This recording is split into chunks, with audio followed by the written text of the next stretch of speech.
한 주간의 일상을 시작하는 월요일 새벽입니다. 오늘은 전도서 65번째 시간으로 11장 1절부터 2절까지의 말씀을 가지고 아직 기회가 있을 때 섬기며 나눠주라. 아직 기회가 있을 때 섬기며 나눠주라 라는 제목으로 하나님의 말씀을 함께 상고합니다. 우리가 이 땅을 살아가는 동안 하나님께서 우리에게 주사 우리로 가지게 하신 것들이 여러 가지가 있겠죠. 우리는 항상 적다, 내겐 부족하다, 원망하고 불평하기 쉽지만 하나님께서는 우리로 자족하는 법을 말씀하셨습니다. 하나님의 자녀들이 이 땅에서 자족할 수 있는 이유가 뭘까요? 하나님을 신뢰하기 때문이에요. 하나님의 선하심을 믿기 때문에 비로소 감사와 자족이 가능해지는 것이죠. 오늘 전도자는 자족하면서 더 나아가 우리가 가진 것의 일부를 나누어 주라고 이야기합니다. 아직 기회가 있을 때, 그러니까 아직 나눌 수 있는 것들이 남아있을 때 그 기회를 잃어버리지 말고 후하게 나누어 주며 형제들과 더불어 살아가라 이렇게 말씀하는 거예요.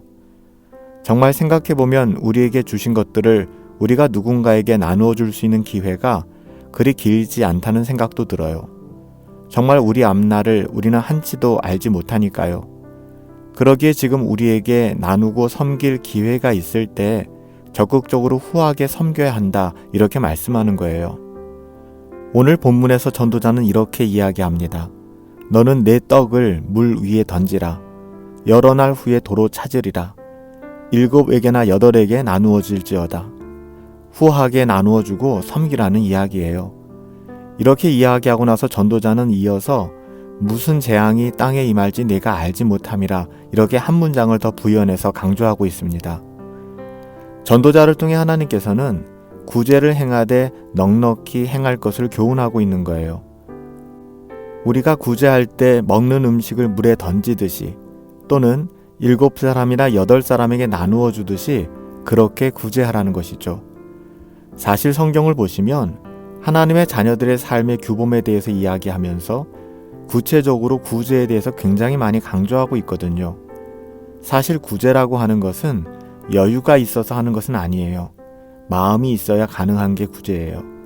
사람은 절대로 자기가 가진 것이 그것이 얼마만큼 가지고 있는 것과 상관없이 사람들은 절대로 자기 자신이 가진 것이 충분하다 이렇게 생각하지 않아요. 늘 더 많이 갖고 싶고 더 많이 누리고 싶어 하는 것, 이게 인간의 욕심이고 탐욕이잖아요. 하지만 거듭난 하나님의 자녀들은 달라요. 그 욕심과 탐욕에서부터 자유함을 얻은 사람들이죠. 그래서 항상 자족하며 이타적인 마음으로 구제와 섬김의 기쁨을 누리며 살아가게 되는 거예요. 많이 가져서가 절대로 아니에요. 예수님의 마음을 품고 있기 때문에 가능해지는 것이죠. 성경을 보시면 성경에서 구제에 대해서 이야기할 때 흩어 구제한다라는 표현을 쓰고 있어요. 시편 112편 9절 말씀이거든요. 그가 재물을 흩어 빈궁한 자들에게 주었으니 흩어 나누어 주는 것이라는 거예요. 또한 잠언 11장 24절에 보니까 우리가 구제할 때 인색한 마음으로 하지 말고 너그러이 하라 이렇게 교훈하고 있죠. 이어 신명기 15장을 보시면 여러분 신명기서는 율법이잖아요. 율법이 나쁜 거예요? 아니에요. 율법은 참 선한 거예요. 율법은 하나님께서 우리에게 주신 삶의 규범이거든요. 이렇게 말씀해요. 내 손을 움켜쥐지 말아라. 그 요구하는 대로 쓸 것을 넉넉히 구워 주어라.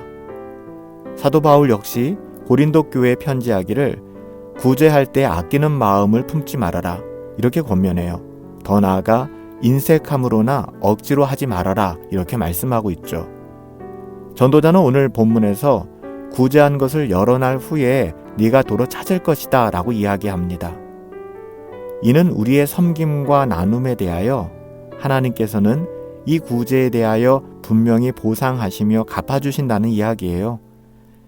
신명기서 15장 10절 말씀에 보시면 이로 인하여 내 하나님 여호와께서 너의 범사와 너의 손으로 하는 구제로 인하여 내게 복을 주시리라 라고 말씀하고 있어요. 또한 잠언 11장 25절에도 구제를 좋아하는 자는 풍족하여질 것이라 이렇게 말씀하고 있고요. 잠언 19장 17절에서도 가난한 자를 불쌍히 여기는 것은 여호와께 꾸이는 것이니 그 선행을 갚아주리라 라고 말씀하고 있어요.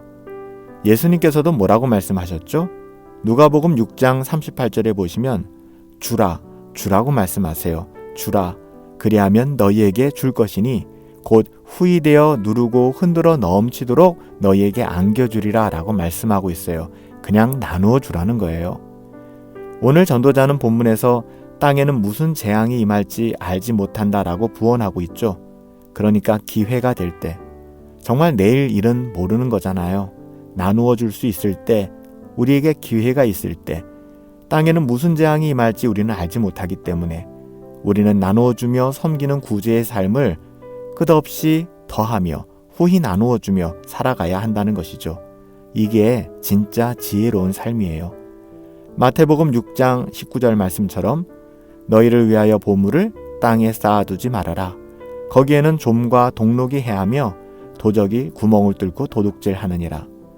보물을 땅에 쌓아두는 어리석은 인생이 아니라 기회가 있을 때 나누며 섬기는 참된 기쁨과 행복을 누리실 수 있는 저와 여러분들 되시길 예수님의 이름으로 축복합니다.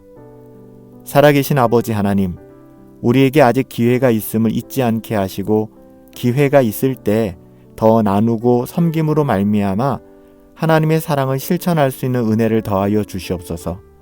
이기적으로 나만 알고 하나님께서 주신 보배를 땅에 쌓아두는 어리석은 삶을 살지 않게 하시고 오직 하나님의 마음으로 하나님의 마음을 가지고 우리의 시간과 우리의 물질 또한 흘려보낼 수 있도록 은혜 내려 주시옵소서. 예수님의 이름으로 기도하옵나이다. 아멘. 기회가 있을 때, 이게 정말 중요한 말인 것 같아요.